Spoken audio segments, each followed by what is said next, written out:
Hello, good afternoon or good evening or good day, depending on where you are on this planet Earth of ours. Right, the time here at the moment is my clock, my kitchen clock or workshop clock, whatever it is this place, I don't know. It's nearly 5 to 3 in the afternoon. All I've had is a bloody protein drink all day because I've been working on the this Sony Minidisc I picked up last Sunday, which I bought on eBay. I got it very cheap, to be honest, and when I took it home, I put a disc in. I put my Cliff Richard disc in. Here we go. Hi everybody, where is it? Hi everybody, my name's Cliff. Ho ho ho ho ho. There we go.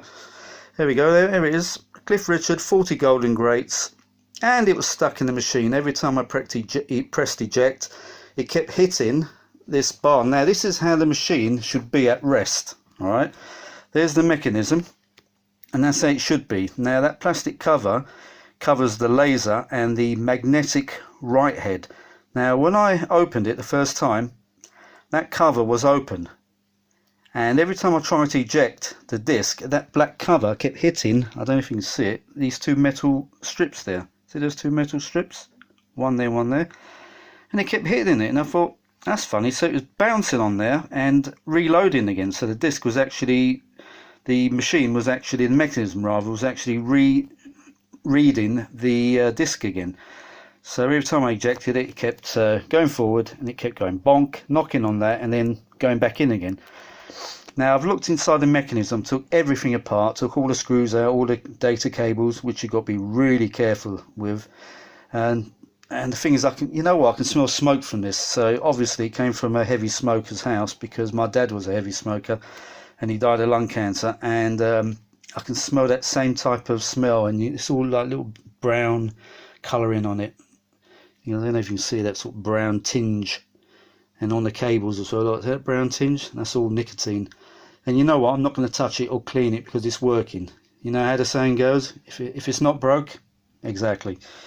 Right, so everything's functioning now, and I shall demonstrate this now. Got the disc out. I had to turn one of the cogs when I took the mechanism out. It only worked when I actually disconnected all the power and took the mechanism out. So anyhow, I took the disc out, got my disc back, yes!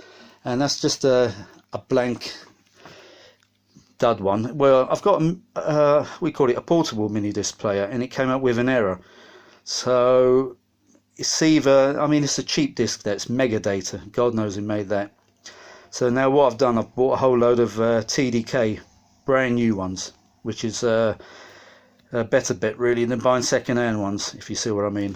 So I've just bought myself a load, because I anticipated I would actually fix the machine, which I did, because I'm like a dog with a bone. I don't give up.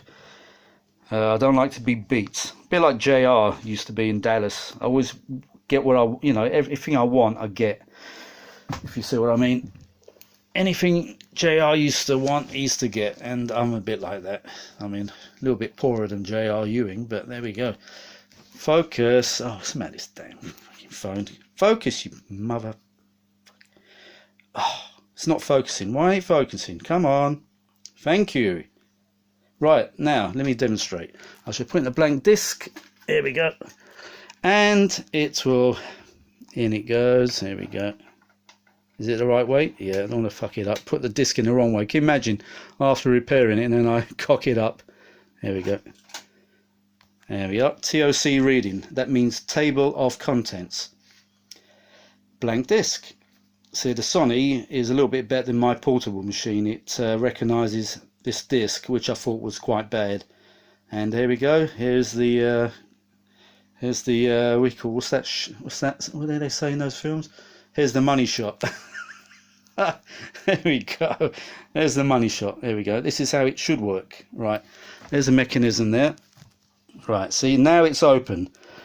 That cover was opened all the time, and it shouldn't be. That should close up. So I'll show you how it works. Let me just show you the eject mechanism first. There we go. Right. Watch it. Eject properly. It was only jutting out 1/4 of an inch, and I was trying to pull it out before, but obviously it was locked in position when it wasn't working right. But now, here we go, I'm going to put a bit of music on in a minute as well, just a bit, because of copyright, you know. There we go. Out it comes. That's how it should do. It should produce, it should, what's the word I'm looking for? Protrude. That's the word I'm looking for. It's all right. I haven't eaten anything yet. I've been messing about with this, and my brain tends to not work properly when I don't eat. There we go. Out it comes. Look at that. Beautiful. Do it again. Here we go. In it goes. Reading the table of contents. You know what? I haven't even cleaned the laser, to be honest, which I should have done when it was apart. But you know what? It's reading. It's working. So what the hell? And I'll show the top part. Now this machine, if you need any advice, please let me know, because I'm becoming quite an expert on this machine now. It's Sony Minidisc MDS-JE520. Now I've seen a lot of YouTube videos where people have attempted to repair the eject mechanisms. Now some of the earlier models of these, or I don't know if it's some of the later ones or the early ones, I'm not sure, but this was quite a high-end machine, I think it was anyway, and it's got a series of cogs in there to operate the eject mechanism, whereas the earlier models had a band, elastic band, a rubber band to operate the mechanism, the eject mechanism. And after a while, obviously, you know what happens to rubber, it just becomes slack and it doesn't work anymore.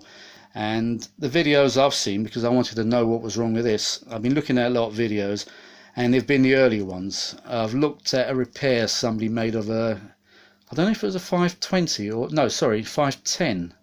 It could have been the 510 model, which had, I think it had a rubber band, I'm not sure now, I really can't recall. But I know some of the earlier ones had a band inside, and they're quite tricky to replace. But this one, I looked very closely in the mechanism, and there is no band anywhere. It's just a series of cogs. So there we go. If you need to know how to repair one of these, if you've got the same sort of problem, please let me know and I shall advise you. So here we go. I'm going to eject this now. Put a bit of music on, but I'm sticking my Cliff Richard one again. There we go. Right, here we go. Come on, Cliff. Do a bit of singing for the people here. Alright, here we go. Cliff Richard. There we go. This is a disc I bought. Someone already pre-recorded from somewhere. Probably copied it from a CD. I don't know. Here we go. Go on, Cliff. In you go, mate. TOC reading. It should come up with 20 odd tracks. There we go. 20 tracks, 57 minutes, 49 seconds. And here we go. I'm going to play a bit. Ready for this? So now what I'm going to do, there was no remote control with it, so I'm going to buy a remote control. And the thing is, they want £23 for a remote control. That's nearly $30. Hell, is it worth it though? Yeah, sure is, because I've got it working. What the hell? I've yet to try the record to make sure it does record, but what I did do, I actually tried to blank the other tape, and it worked. It erased the tape, so it should be okay, you know. And I reckon what happened was somebody dropped it or hit the top, because that little plastic thing there, I don't know if you can see that little plastic lug, where is it? Oh, this damn phone. So that plastic thing, that was snapped off, that was rattling inside. So anyway, what I done, I used a bit of was it crazy glue you call it? Super glue? Yeah, and a bit of super glue. No, it wasn't. Polystyrene cement, sorry. It's the stuff used to fix together model aeroplanes. Because what it does, it melts the plastic as it sets, so gives a good hold. And there's another one there and another one there. So I thought to myself, hang on a minute, how can that plastic tag get broken off? So I thought to myself, it's probably had a whack on the top part, on the front part of it. And also there's a couple of slight indentations on the back of the sheet metal here, at the back here, which is no biggie really, because it doesn't affect the functionality of the unit. It's working a treat. So there we go. Yeah, you can see it's come from a smoker's house. Look at that, all that yellowing tinge. God. Yeah, so there we go. It should be open like that when it, oops, sorry about my finger. When it's when the disc is inserted. There we go. And then obviously when you eject it, the cover slides over and protects the lens and the recording head. There's a recording head there. Can you see it?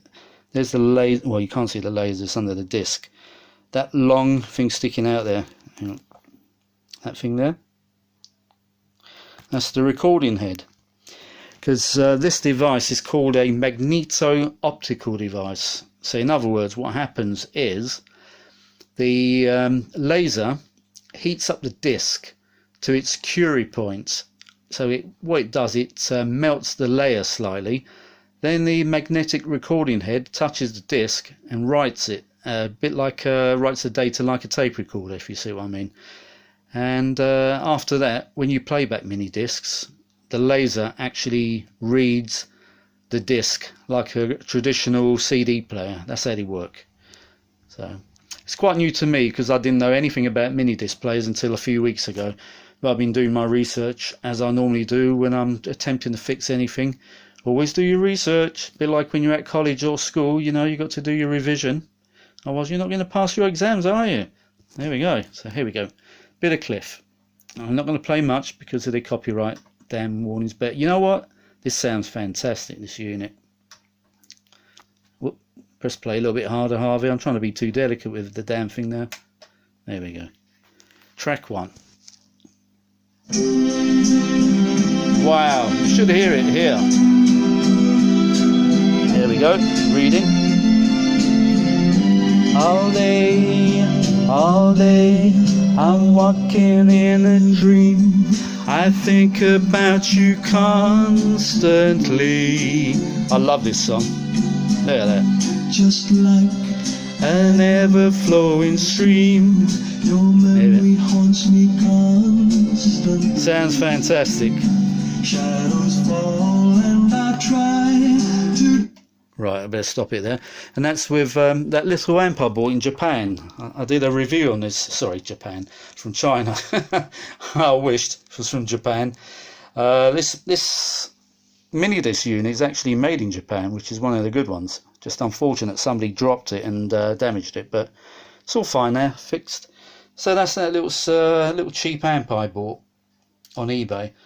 And there's a review on it if you look through my channel. And you know what, for the money, for 20 quid I think I paid, which is probably about $25, it's a bargain. And it's ideal for a workbench. If you're into fixing things like I am, fixing vintage audio, you need one of those. They are critical to have a little amp. You know, you can plug in headphones I guess, but it's not the same. So let me just switch track. Let's put to another track now. Track 2. And this works beautifully.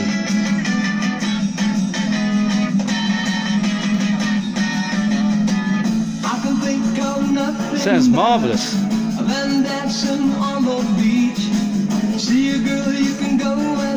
It's only got cheap speakers, cheap little Technics. Next track. Next track. Oh, I've got track 8.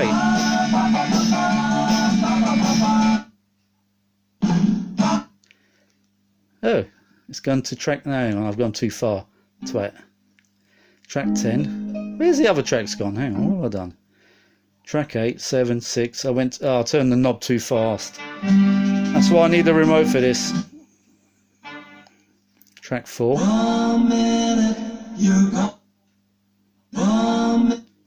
Track 3.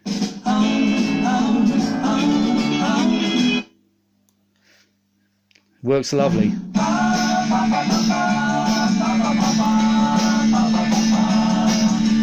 Beautiful. Let's turn the volume down a bit. In the world in which you live in, gets a bit too much to bear, and you need someone to lean on, and you look, there's no one there. You're gonna find me out in the country. That's it, that's enough. I'll probably get 3 copyright warnings for that, and they'll fall, who knows. Sorry about me singing in the background, I just can't help myself. I just love old Cliff Richard songs. Where the air is good and the day is fine, and the pretty girl has her hand in mine. Love that stuff. Maybe I should do a Cliff Richard song for the voice. What do you reckon? What about the old classic, remember Congratulations? Congratulations and celebrations when I tell everyone that you're in love with me. Hi everybody, my name's Cliff. Oh, there we go. Cliff, if you're watching this, I'd love to do a duet with you. What do you reckon? So there we go. Back to the machine. I'm quite happy today. Now I fix this machine. You know what? Rosie O'Kelly would know this, but you get extreme satisfaction when you actually repair something. It's I don't know, it's great. It's very exciting actually, and it's a sense of achievement, and there's nothing like a sense of achievement. So there we go. Let me eject it now. Wouldn't it be funny if it didn't eject now? But I've got confidence in my work. Here we go. Look at that, beautiful, exactly as it should work. Wunderbar, as they say in Germany. Wunderbar. Wunderbar. There we go. So I hope you enjoy this video, and as I said, if you've got one of these machines, a Sony Minidisc MDS-JE520, there you go, there's the model number again, and you've got any problems with it, just let me know in the comments section, and please subscribe to my channel, as I'm trying to reach 1,000 subs, so I can do a bit of streaming outside, a bit of chooching as they say. I've got very limited data, but obviously I'm going to make some videos around London, and if I can log into say different corporations' Wi-Fi, that would be really helpful. Let's say I went to the Science Museum in London. If they've got Wi-Fi, I can actually use their Wi-Fi for chooching. So there we go. Yeah, sense of achievement today, and it's worth starving myself this morning by fixing this machine. It's brilliant. I'm going to start eating now, make a nice cup of tea, and have something to eat. And I think I'll play a bit of Cliff Richard when I terminate this video, so I'm going to give it a thorough test, obviously. And there we go. Shame about this brown tinging on the machine. Look at that. Yeah, it's all nicotine. I can smell it. Still nicotine smells. Ah, bloody hell. But never mind. So there we go. Right, I hope you enjoyed the video, and please subscribe and hit the thumbs up button if you like this video. Thanks very much. Bye for now.